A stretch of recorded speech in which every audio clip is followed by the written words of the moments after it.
Audio Jungle.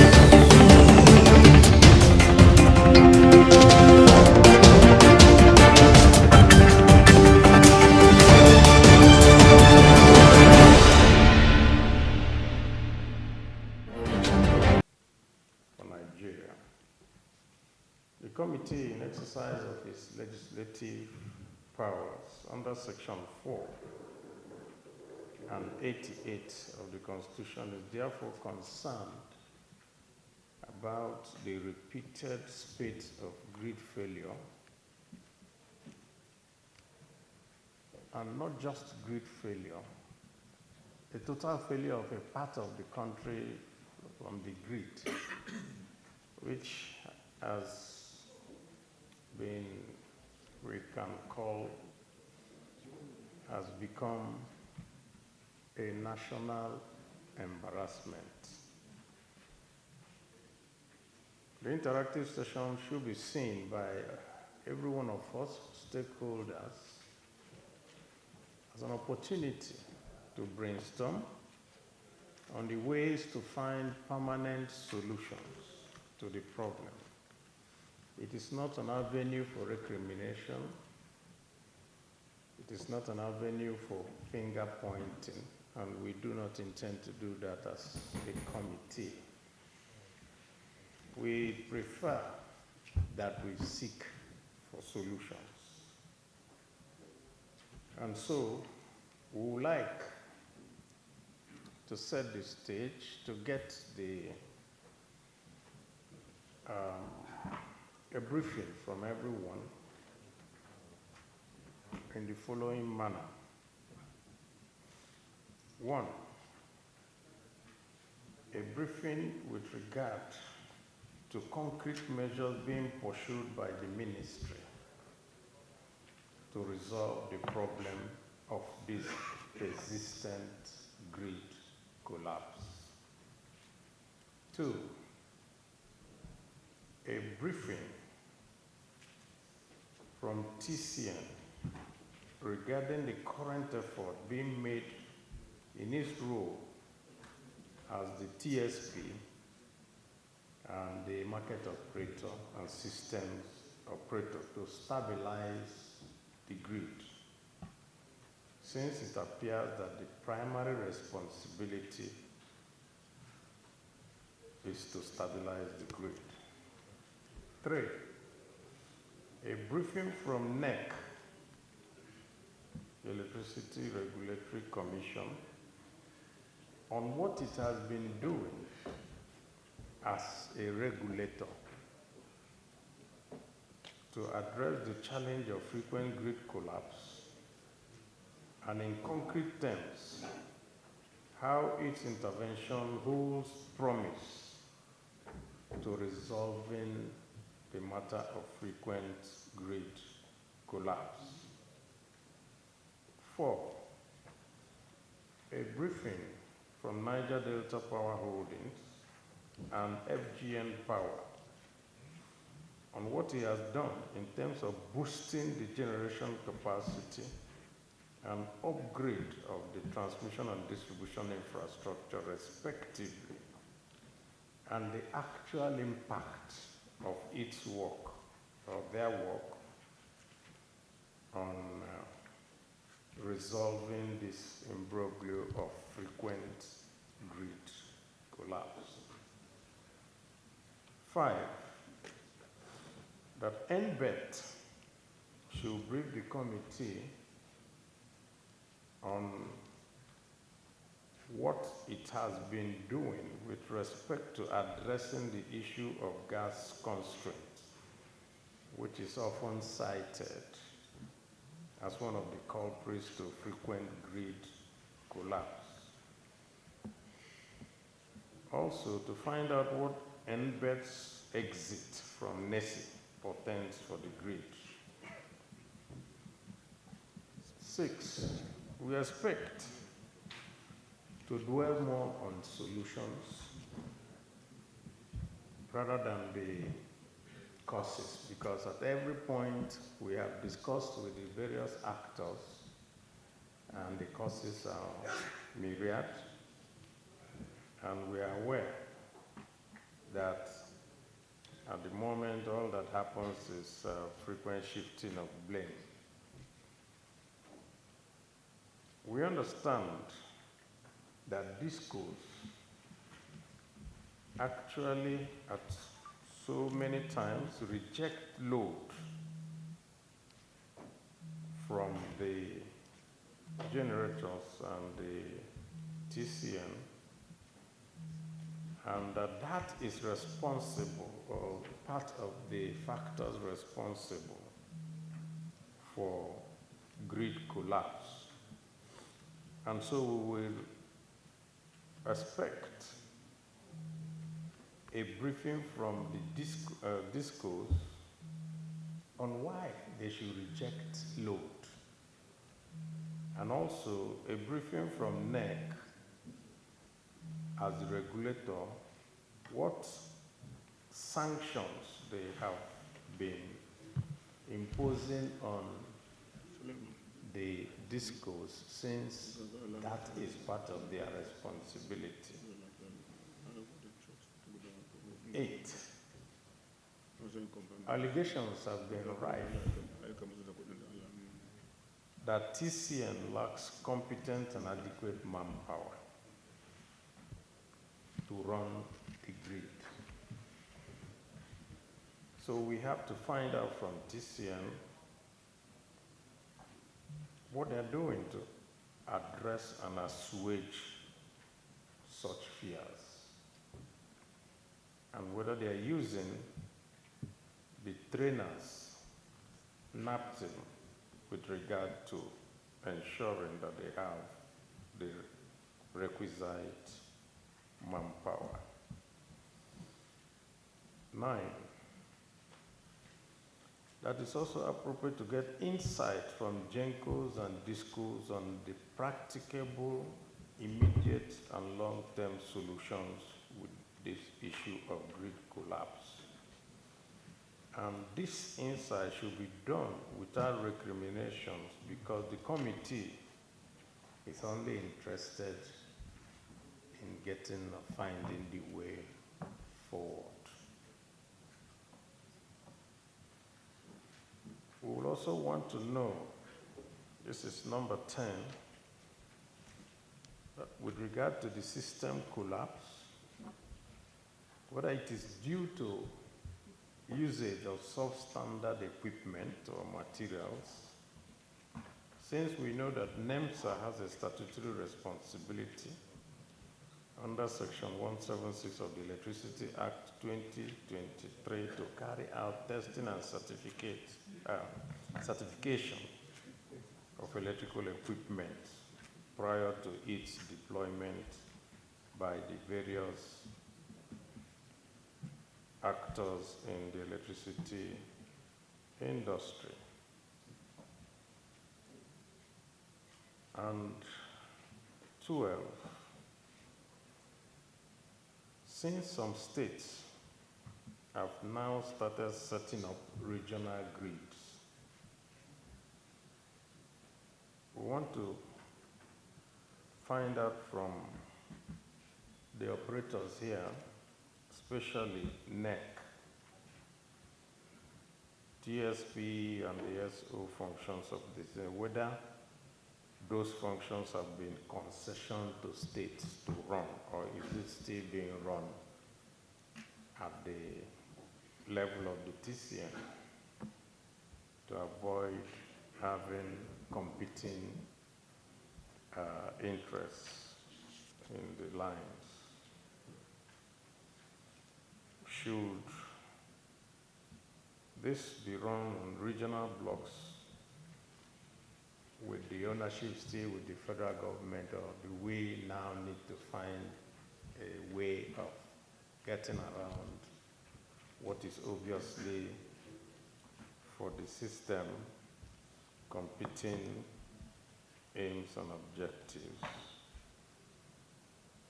12, finally, should be emphasized, Honorable Minister, distinguished guests, that this is an interactive session. It's not an investigative session. If it was investigative, we would have asked you to make your statements under oath. But because it's interactive, what we're interested in is to brainstorm with you so that we can present on the floor of the Senate options for the future and not a spreading of blame. So I want to welcome you all and thank you for coming. We intend to make it as short as possible. So if, Honorable Minister, you're going to talk on behalf of others, especially those under you, we will, but we know that the regulator, not under you, so the regulator must speak. TCN must also speak because they play a critical role in this matter of grid collapse. I want to thank you. We intended that we will start at 3 immediately, and we started at 3, so we don't want to keep you here for long. Thank you, and God bless Nigeria. Which are implementable, which are practicable to the current issues we experience in the power sector. So we're happy to be here. My name is Adelabu, the Honorable Minister of Power, Federal Republic of Nigeria. And I'm here with all my colleagues from the Federal Ministry of Power and all the CEOs or heads of agencies under the Ministry of Power. And to clarify, the Nigeria Electricity Regulatory Commission is an independent regulatory agency, but still within the purview of the Federal Minister of Power as an agency under the Ministry of Power. I'm just here to give a brief introduction on the issues. While after presenting for a few minutes, I'm going to ask the relevant heads, the heads of relevant agencies to make full presentations on the series of major issues that you have raised, the issue of the incessant grid disturbance, the issue of the blackouts in the northern part of the country, the regulatory issues which relate to NAC, the activities of the Niger Delta Power Holding Company, and the FGN. No, you can see.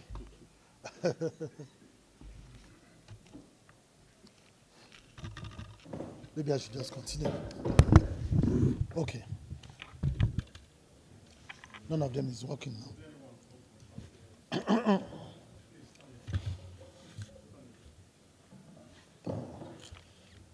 I think it's, let me just continue. So the activities of the NDPHC, the issue of competency and manpower issues required to run the grid effectively.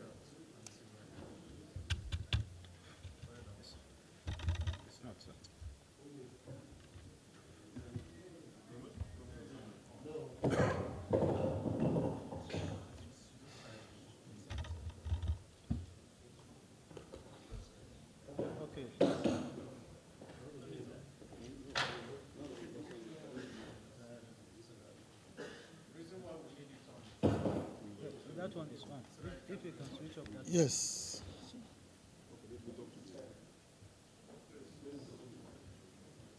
To be handled by the heads of relevant agencies.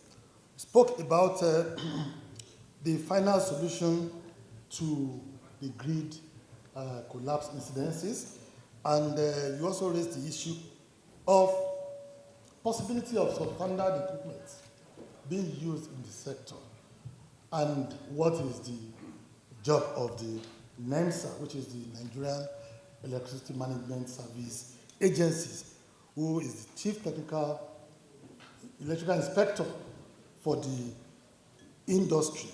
Then the insight from the GENCOs and DISCOs on practicable and long-term solution to grid collapses. And lastly, you mentioned the issue of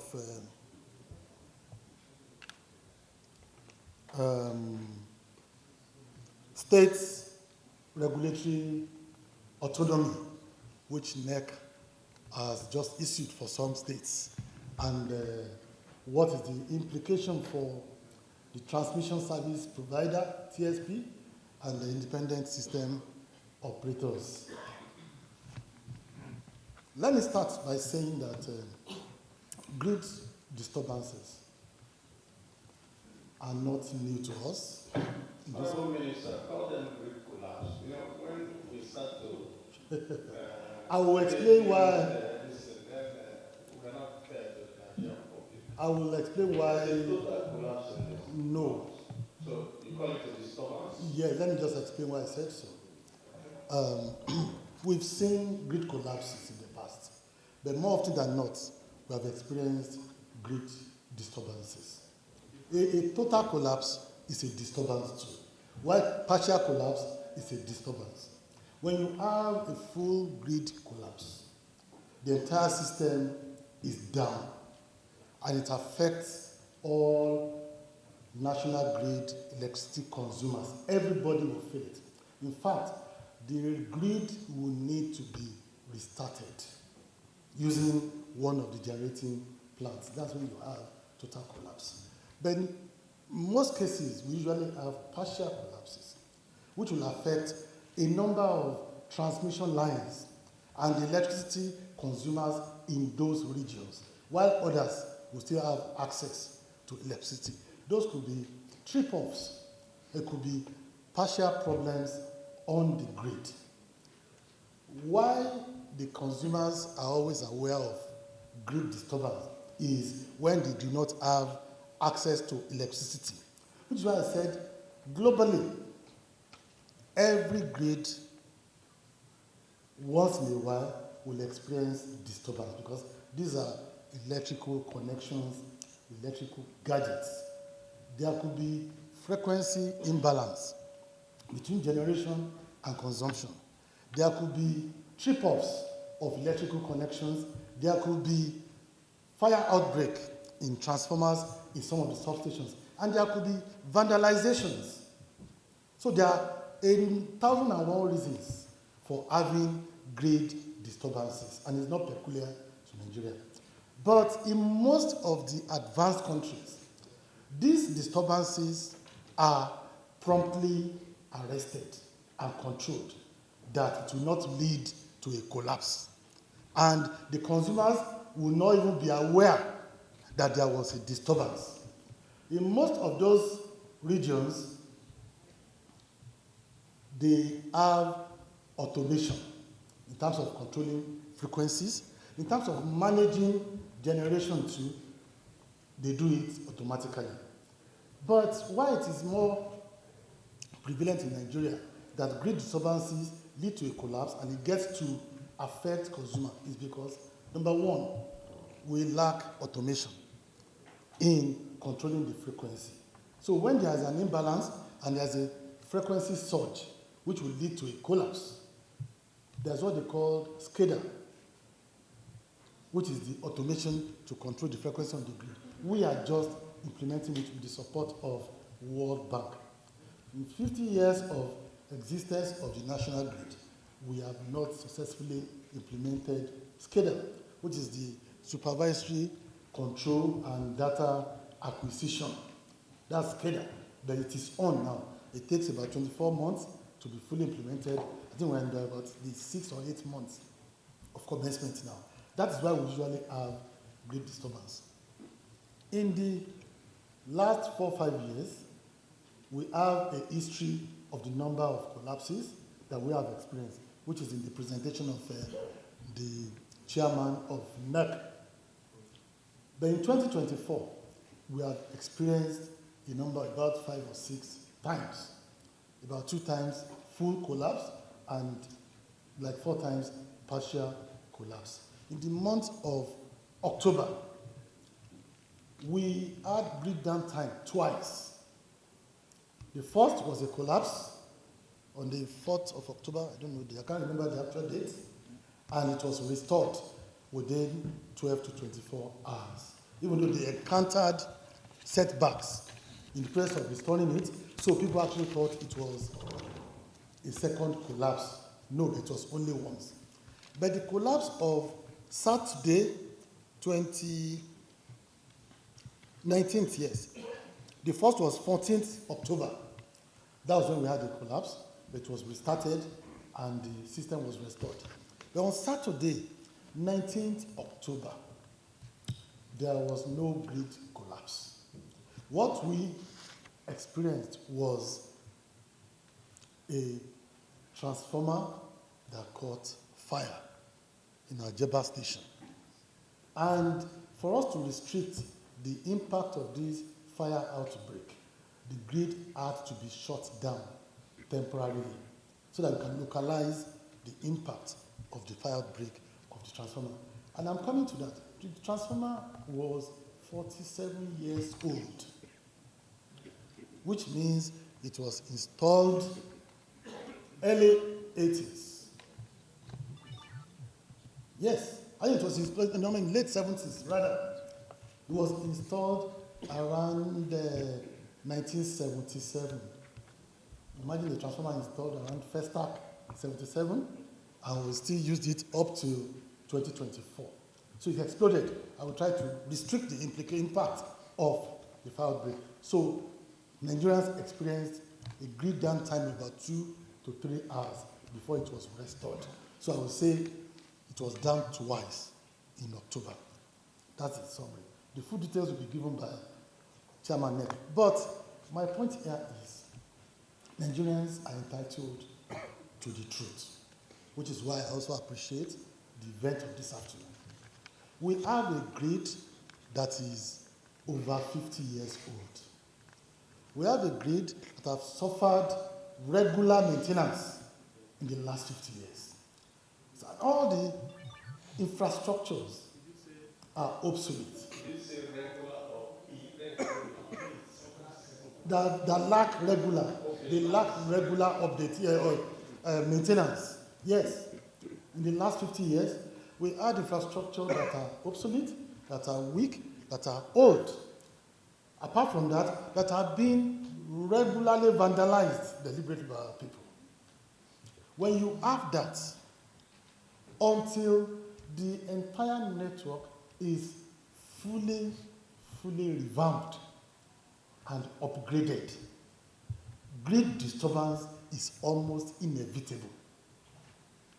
Now, what we need to do, as we are attempting to fully overhaul the system based on the number of projects that have been approved by Mr. President, part of which is the PPI, the Presidential Power Initiatives, which is the Siemens project to revamp the entire grid, which is part of the transmission expansion program of TCN, and some other programs that we are doing that will take time, that also need spending of resources.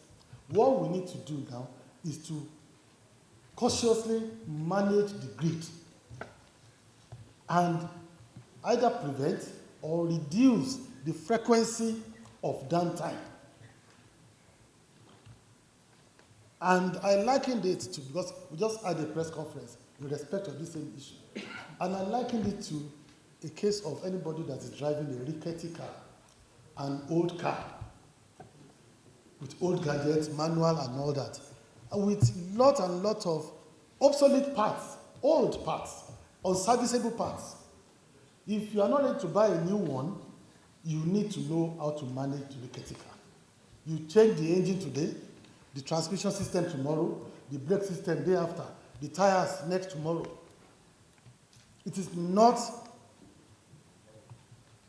strange that you'll be having, once in a while, breakdown of the car.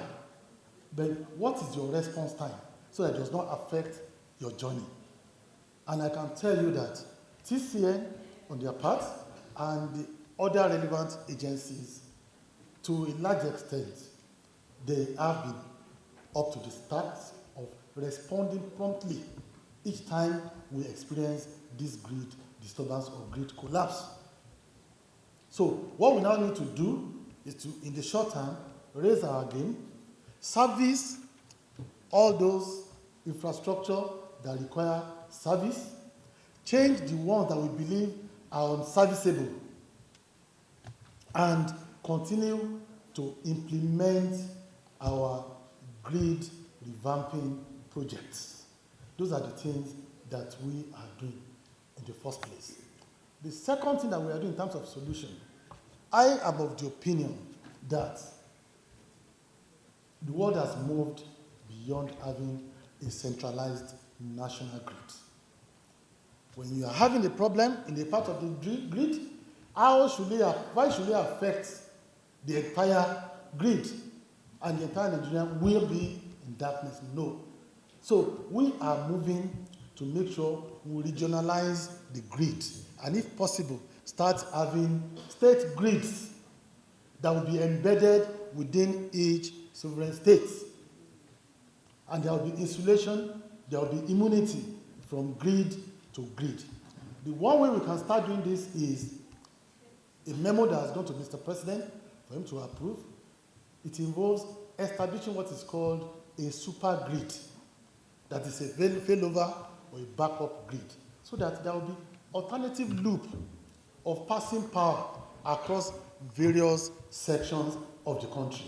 So that what we experienced recently, or in fact what we are experiencing now, when there is a destruction or vandalization of the Shiroro, Mando, Kaduna transmission line, which is the major line that goes to the north, there will be already alternatives, like 2 or 3 optional routes that we can transmit power to. Now, we are looking at a single optional route, which is the Uguachi-Makodi line to supply power to the north. But when there is a super grid, the Western and the Eastern super grid project, once it is fully implemented, there will be options for us to have regional insulation or establishing state grid. And just like you mentioned that the granting of the state autonomy too will enable the states to participate in this. So every state will have its region, territory protected. Number 2. And number 3, which we believe will be highly effective, is for us to start implementing our distributed power model, whereby generation will not just concentrate in particular regions, and we'll be using thousands of kilometers of transmission lines to take power to other regions. If you look at the concentration of our hydropower plant today, 80% is in Niger State. Talk about Jeba, talk about Kanji, talk about Zungeru. Even when you talk about Shiroro, I can say that the 100% is actually within the middle belt, the north central. You understand? And if you talk about gas-fired plants today, 80% is in the Niger Delta area. Talking about Port Harcourt, Cross River, Edo, Delta, and just a few in Ogun State, which is Omotosho and Olonshogo. They're talking about Yoruba, Calabar, Afam, Ugeli, and they are in Niger Delta region. And these are not typical load centers. You now need to move power from the generation centers to the load centers. The load centers are in Lagos, Ogun, Oyo, Kano, Kaduna, Port Harcourt. And you can imagine the length of transmission lines to move power generated from the Niger Delta to wherever the load center is. So we believe that these 2 sources of electricity that represent our base load today, the world has gone beyond it. We need to start embracing alternative source of energy. And the one that is easily implementable, given our natural resource today, is the solar energy. And these north that we're talking about, they are very, very blessed with good sunshine. Out of the 19 or 20 states in the north, the least is 10 hours of daily sunlight. So solar is possible. So what we are trying to do is, using our distributed power model, we intend, and we have made progress in this. We have seen investors that are ready to establish 100 megawatts of power in each of the 19 or 20 states in the northern part of Nigeria. And we are saying that this is even a scalable project. They may not even start with the 100 because of the fund and resources required. Let's start with 50 megawatts for each of the states. We don't want to talk about what you intend to do. How do we resolve the issues? And that's what we need. Yes. And we know that show me your plans over there.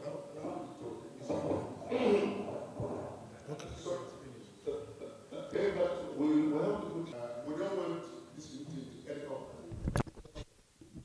Yes, give us solutions. Thank you. Okay, sir. Thank you, sir. I believe this now, immediately. What is the medium-term plan and what's our long-term plan? That is why I seem to be saying so many things. And if you're saying we should restrict it to what we can do immediately or what we are doing, then I will emphasize on that. Number one, the blackout that currently exists in the north in the last few days, we are arresting it immediately. There's an alternative route that we are activating. That is the Uguachi, Makodi, Bauchi, yes, transmission line. So I can assure you within the next 2 to 3 days, before Friday, light will be restored to the north. That is the first commitment. While we are working on repairing the vandalized line, which is the Shiroro, Mando, Kaduna line, why work has been delayed on that was because of security reasons. But now that Mr. President has given instruction to the security agencies and the NSA supporters, they have moved to site.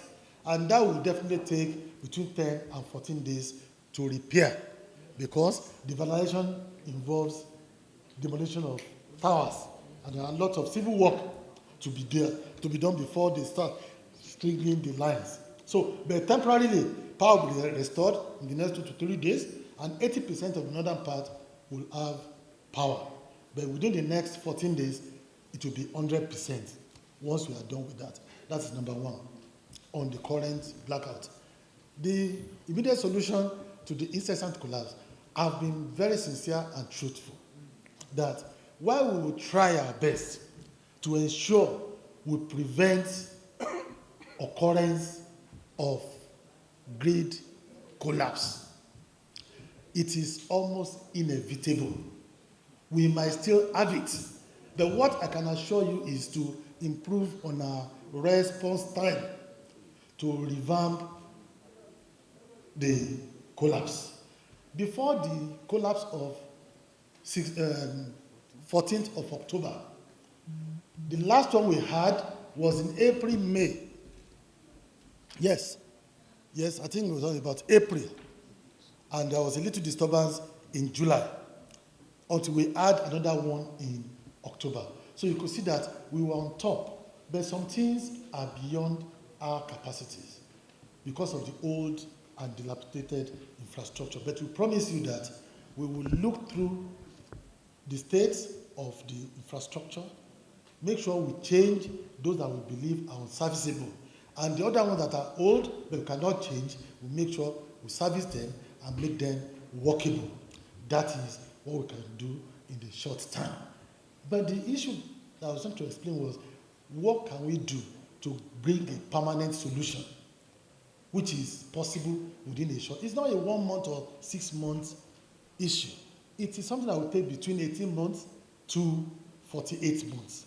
That is ensuring that we regionalize the grid by establishing a super grid, or ensuring we implement our distributed power model, whereby every state will have its own power source, that we need to transport power from Niger Delta to Maiduguri or from Niger to Oyo.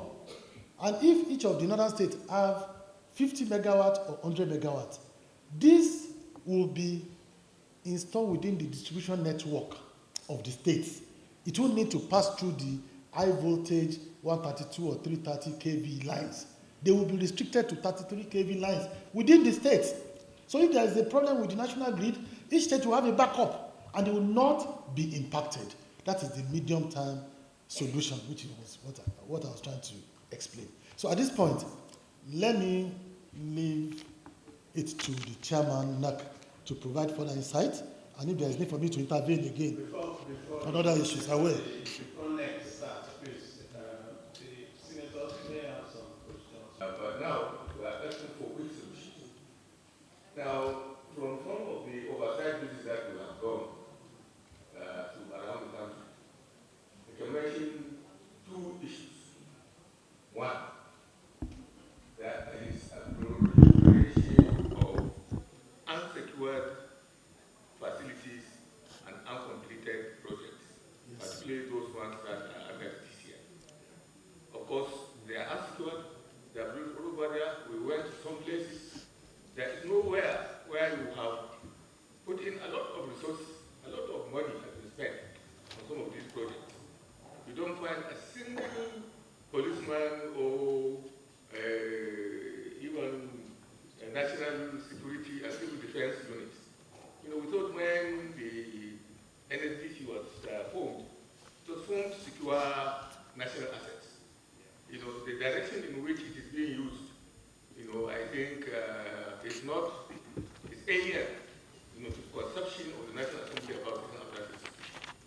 I think the TCN and the ministry should try, or the minister, to prioritize an engagement, you know, with TCN to put boots on the ground in all the areas where TCN and other institutions that you have, you know, because a lot of these power systems and connectivities are right up there, written all over the place. And once you don't secure them in the kind of environment in which we live in this country, you know, you are bound to have vandalization and a lot of, in fact, one of the major issues that you have with contractors start working on a project, and after some time, maybe before they complete it, part of the thing that they have already paid, you know, have already been stolen. So I think you have to have a strategic, you know, security management system.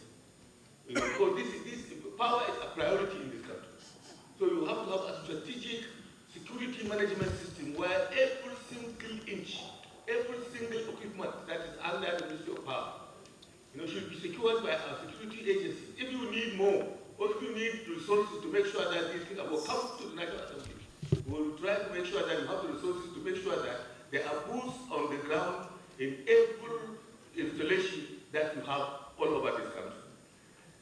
The second issue, you know, is this issue of uncompleted projects. Yes. You know, I'm sure the TCN, a lot of resources have been spent. Even the work that Siemens is about to undertake, or is currently trying to undertake, if we don't sit down and think about a system of proactive engagement with both the communities and the security agencies, we're going back to where we are. We know the kind of society in which we live. Today, you know, just recently, some people started dismantling the Niger Bridge. You know, and we knew how many years it had taken for this country to even have the metal, the capacity. You know, a lot of the debts that were raised, you know, with due respect to my colleagues who are looking at them now, you know, well, we have to go into debt, you know, to try to control that bridge. One night, some people started going and dismantling the kind of thing that we have there. Now, knowing that, we cannot just sit down, establish facilities, and then just go to sleep. So the ministry has to have a program to sit down and work with its agencies so that a lot of the units that you are working on, will be secured. Well, from the beginning up to the end, if you don't have resources, come to our chairman and request for this from the National Assembly. I think some of my colleagues have something to say. Just to hear from discos. They are out there. We want to know why discos will be given power and they reject it. Yeah. Those are the critical issues that I think Nigerians don't know. We want to know it. So please, my colleagues, I will urge that we limit our questions so that we will get the key issues from these agencies. It's one of the worst time.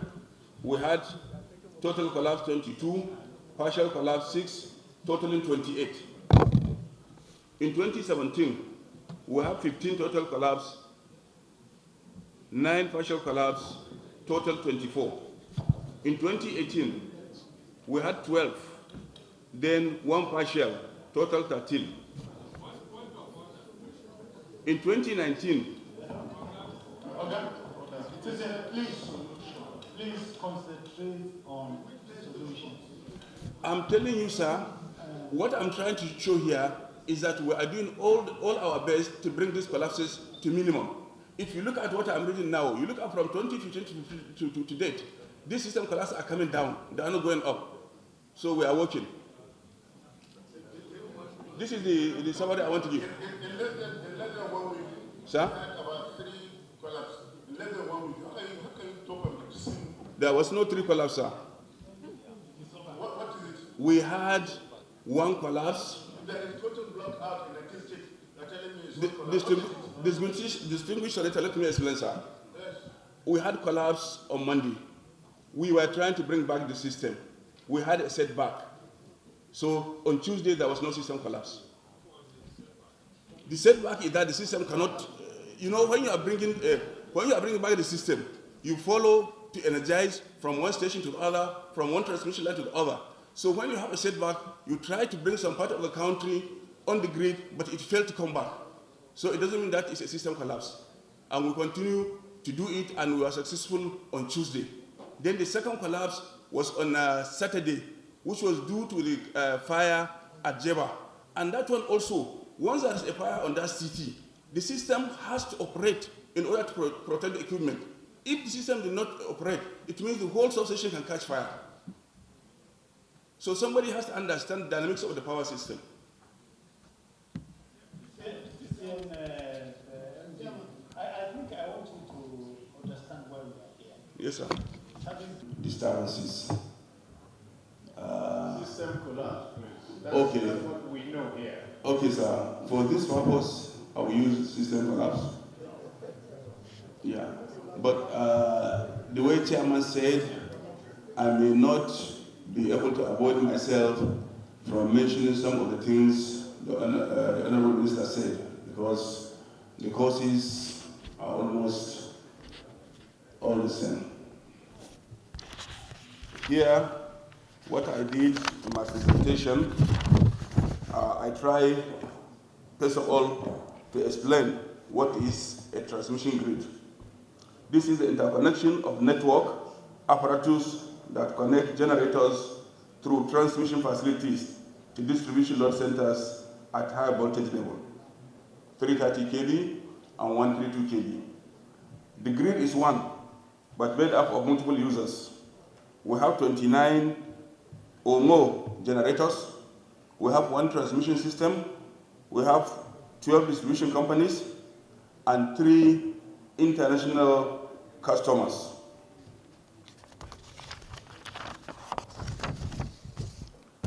The fiction of the Nigerian power system. Here I try to explain how power is generated, which it converts energy from one form to another, and the transmission company use its own distribution substation and transmission line to transmit the power to load centers. Some of my colleagues here are saying you're not giving us a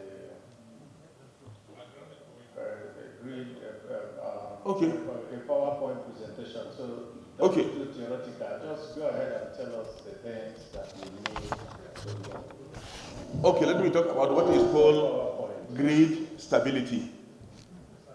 Power system stability is the ability of an electric power system for a given initial operating condition to regain a state of operating equilibrium after being subjected to a physical disturbance, with most system variables bounded so that practically the entire system remains intact.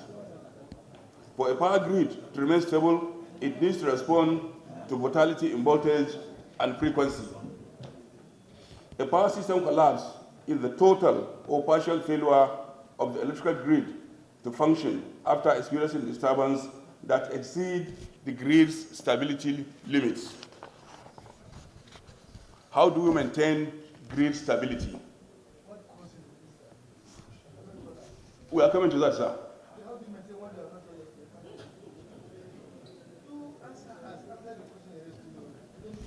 Okay.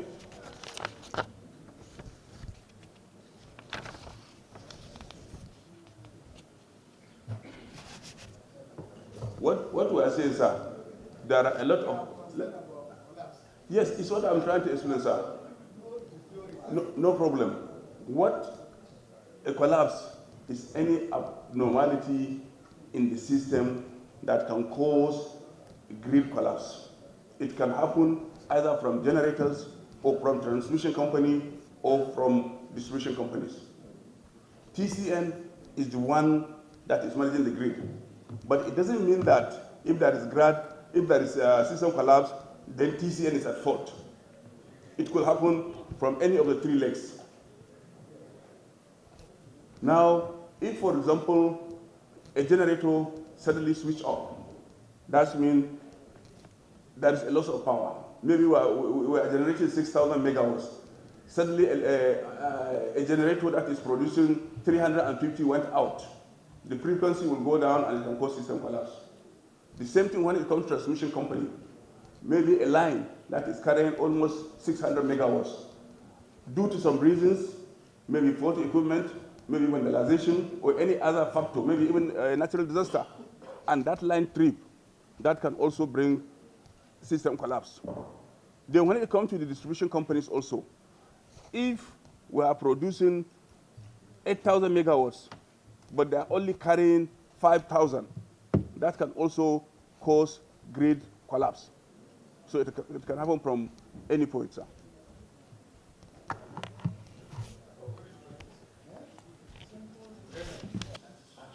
I agree, sir.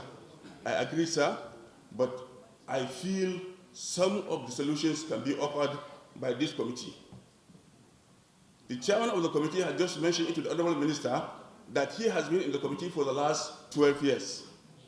For the last 12 years, I have also been in TCN, and I know what we used to get in the budget. Now, the last 2-3 years, what we are getting is nothing to write home about. So the power system needs a lot of money to do so many things. You are bringing problems more than now. So there are more systems that are going to get more money than now. Yeah, but it's not an issue, sir. Okay. It's not finance. It's not finance. If you are getting more money at that time, and you have more system collapse, now you are getting less, and the collapse is getting less, please. Okay. You know, like the chairman said, we here on this side, we want to find a solution to this incessant and recurring system collapse. It doesn't happen in most countries. Even smaller countries that will go, our levels of system collapse. So what do we do? You as an expert, what do you think that should be done to avoid this system collapse? That's what we're here. Thank you very much, Senator. Thank you very much, sir. Abandoned projects. We cannot do those projects because there are no funds to finish those projects. Some of those projects have been going for a long time. We will put them in the budget, they will not be funded. By the time those projects are funded, we will be able to complete them and we will be able to expand the grid and have more flexibility. This is what I'm trying to say, sir. So that money is still essential. It's part of the tools we will need to improve the network.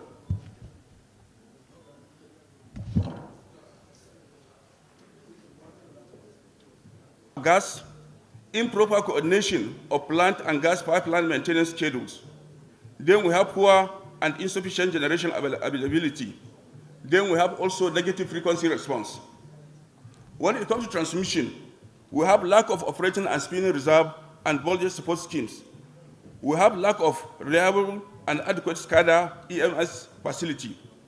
We have the greatest one, which is vandalism, tripping of critical transmission lines, lack of reliable system communication facilities, transmission line redundancy, which the Honorable Minister has mentioned that we want to build more transmission line so that if there is a problem with one line, we can switch to the other. Age, defective circuit breakers, and associated switch gears. Then we have some relay settings which have to be adjusted. In discos, they have weak distribution networks, load allocation violation, load fluctuations and harmonics, lack of visibility on the disco network, insufficient load on under-frequency circuit. Majority. We have to cut you short here. Okay, sir. Don't talk about the discos. They are here. I want you to talk about the discos with respect to the system of reform. Because what you said at the beginning was that there are three ways.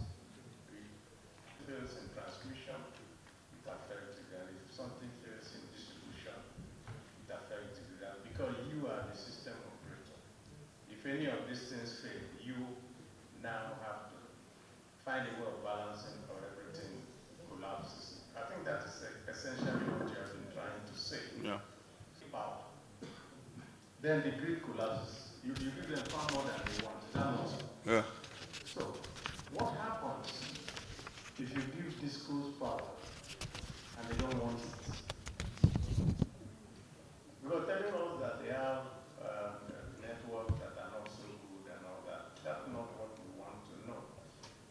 They are responsible for their equipment. That's why they bought those things and told Nigerians that they were going to their goal to give us power. So let's put the blame where it should be. What is your role between you and disco? That's all we want to know, so that we can pin them down. They are here. They are not going anywhere. And they continue to claim that it is you that is causing their problem. But, distinguished Senator, when I said the committee and other distinguished members of the Senate Power Committee, other invited guests, I will make a very high-level presentation on some of the short-term things that we need to do on this subject matter of system collapse. I'm not going to dwell onto numbers because a lot has been said as to whether it's 3 or 2 or 7 and so on, because we have this matter of definition as to whether it's a great disturbance or not. Now, consistent with Section 48, subsection 1 of the Electricity Act 2023, we consider the issue of system collapse of significant public interest. So last week on Thursday, we conducted a public hearing in our office. We invited TCN, we invited GENCOs, DISCOs, and external stakeholders to have a conversation on what are the short-term, medium-term, and long-term things that we need to do to stop this, what one of the senators said, a national embarrassment. So I will list some of the key findings from that public hearing because it's clearly more action-oriented than presentations. So issue number 1 we identified has to do with coordination of the protection systems within the power system. And this is something that can be done between the system operator and TSP. What is happening today is that when you have a fault, instead of localizing the fault within the area where it occurred, it tends to propagate on a wider scale. And what TCN needs to do is to go nationwide and make sure that all their protection systems are properly coordinated so that faults are localized. And this we intend to pursue aggressively to make sure it's done as quickly as possible. Already the Commissioner Engineering is working with the relevant management staff at TCN to get it done. There have been repeated references to old equipment. It's true that TCN equipment is quite old. During the public hearing, one of the participants from Mainstream reported that one of the transformers at Jaba is actually carrying the label of Niger Dams Authority, meaning that it's probably 45, 47 years old. So it's very likely at any point in time, such assets may give in. The MD made reference to what happened in Java, CT of 40-something years old, it caught fire and it affected the whole system. Now, a simple CT catching fire should not send the nation into darkness. It has to do with the situation, with the coordination of the protection systems, and so on. So our decision within the Commission is that investments in TCN will now be towards prioritizing replacing these very old assets. And I think that the National Assembly can play a big role, that when it comes to budgeting for the TCN, instead of trying to capture brand new projects, then let's try and provide funding for replacing some of these very old assets that needs to be replaced as quickly as possible. Now, there's also the challenge of compliance with the grid code. You know, the industry, there are codes and rules on how you behave and so on. And we did notice during the public hearing, there were submissions about some of the power plants not complying with the requirements of the grid code in terms of free governor control and so on. And this has been complied with in the past, but over time, arising from shortages of gas and poor maintenance, non-payment, and so on, it has been difficult for the GenCos to comply. Now the Commission is committed to ensuring that all plants comply with the requirement of the grid code to make sure that when there are disturbances, the power plants can accommodate those disturbances to make sure that the nation doesn't go into darkness. Now the next point we identified during the hearing has to do with spinning reserve. Normally power systems should have a headroom so that when there is additional demand, the power plants can cope. When there is less demand, they can adjust automatically. And in line with the provisions of the law, the system operator is required to competitively procure spinning reserve to make sure that there is more stability on the grid and so on. Now the Commission will ensure that in the next tariff order, there is sufficient money in the rates to make sure that the sustainable spinning reserve is available to enhance grid stability. References have been made to SCADA. Now, yes, there have been failed attempts in the past. There's an ongoing project that is taking place now with substantial funding from the World Bank. Part of the scope is to come from TCN, IGR, and so on. We do understand that TCN is facing some paucity of funds to complete that scope that is within their own responsibility. And we would like to call on the National Assembly at the next budget to make sure that the portion that they are required to fund, because you cannot have World Bank doing this and TCN not having the money to do their own part.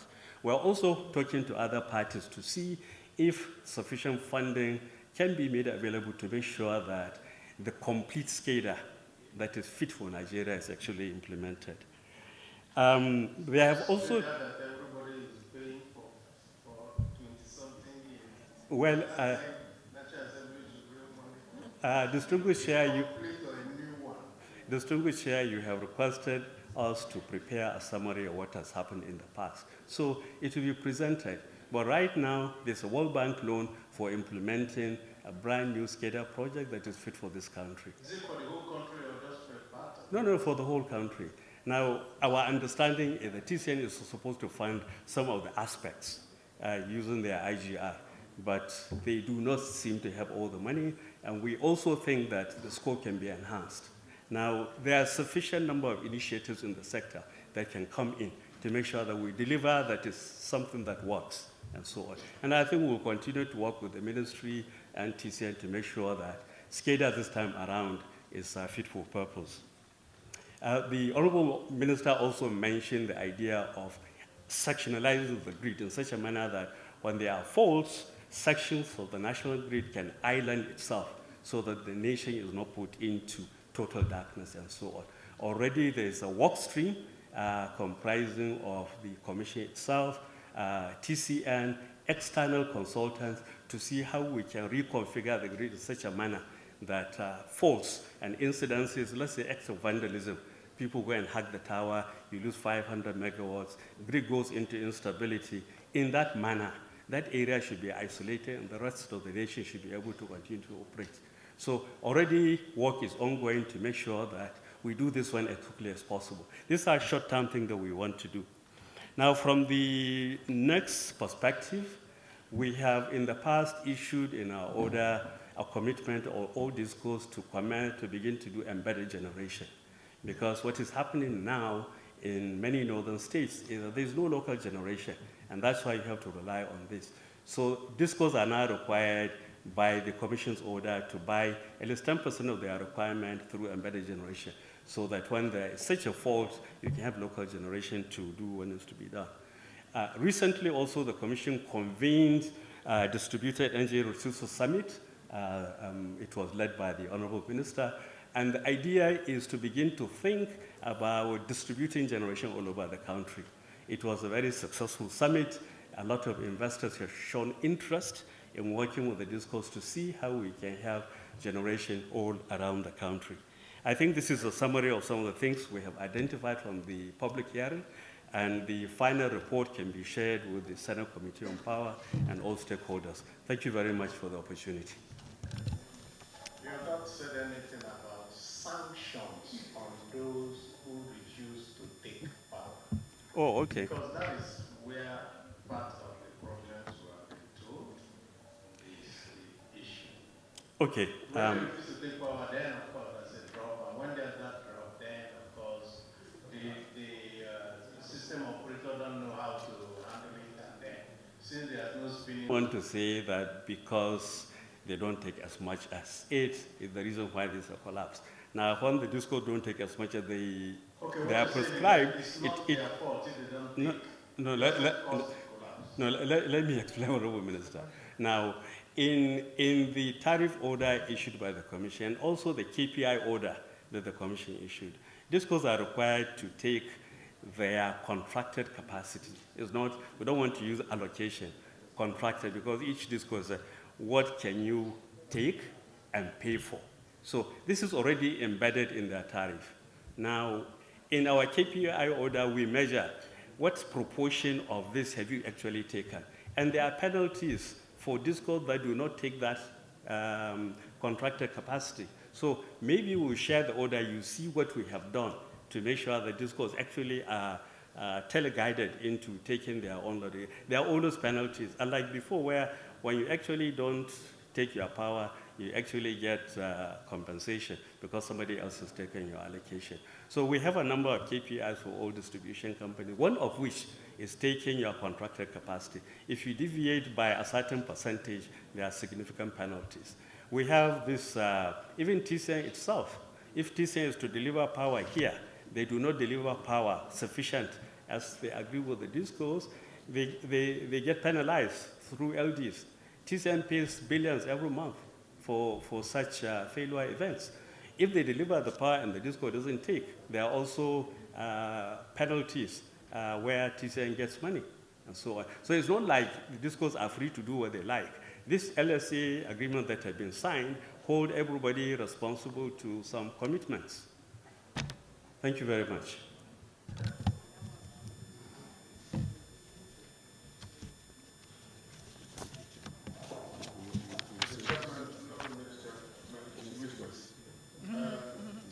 Chairman, next, you talk of coordination. Hey, that was then. Now things have changed. NEC has created a very good system that has called and made all of us to be accountable. Like I said we are siblings. We may not know our father, but we know our mother. Our mother is the Federal Ministry of Power under the Honorable Minister of Power. That is our mother. So there's nothing we do that they don't know. So the issue of low injection is no more an issue. Let us leave things of the past and see how we can solve problems of the future.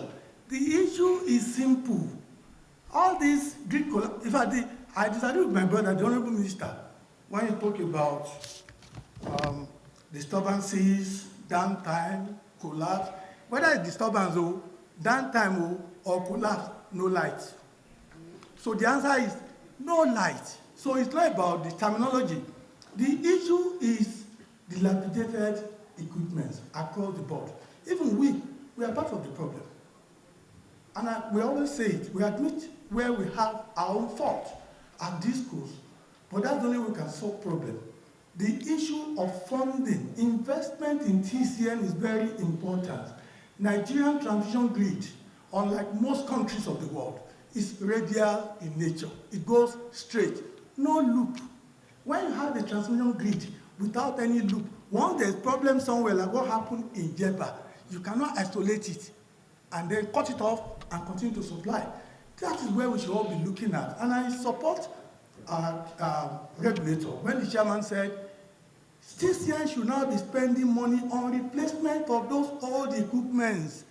Why are you having new babies when you fail to train your old children? Train those ones, put them right first before you impregnate your wife and then begin to have another baby.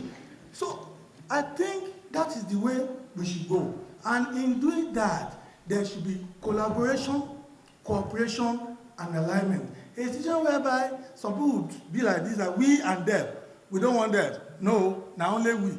We can never solve this problem. And we've been on this for 10 years.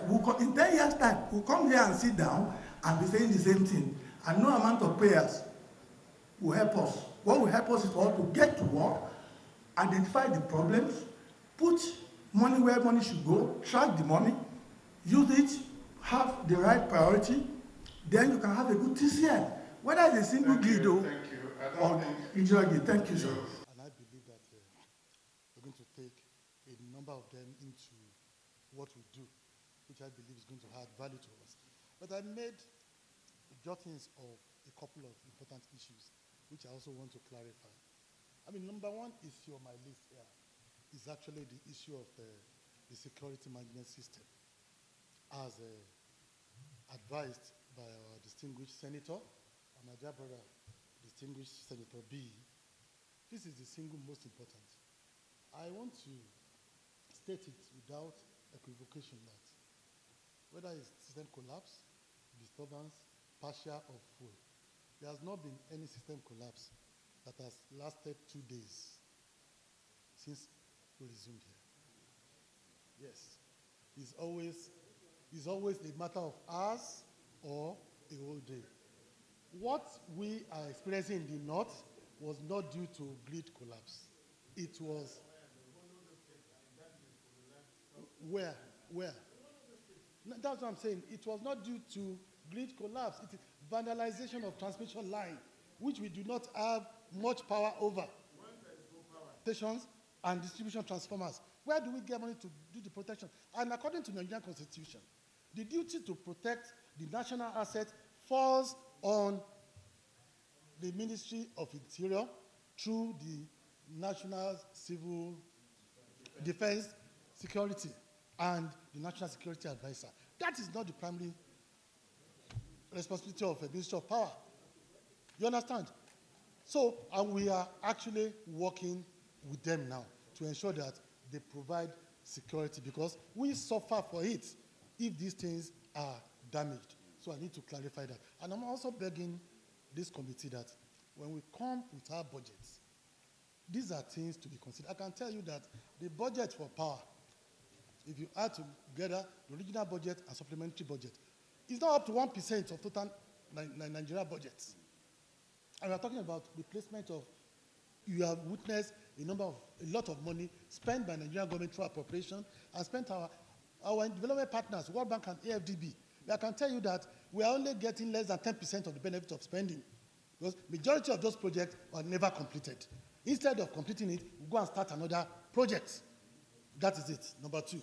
And number three is, I can conclude that those monies are wasted unless we do something to take the project to completion. Completed substations, let us complete the line, the transmission lines. Where you have lines, let us complete the substation. When you have substations, a number of the stations have been robbed of transformers because they are not energized. So my number 4 point has to be with the blackout, and I've made it. Our grid collapse or grid disturbance, whichever way, has not lasted more than 24 hours since I resumed. But the north is due to vandalization. I need to make that point. And sabotage. Yes, a lot of people, because I can tell you that we've made a lot of good progress since this administration came in. We have seen stability, maybe not in all, in some parts of the country, especially the load centers. We have guaranteed certain number of supply of electricity that has never been done before in this country. You understand? Our band A customers, to a large extent, 95% of them are enjoying over 20 hours of electricity, which I also experience. So, but to disturb this progress we are making, I believe some forces are working against the sector, and we are promising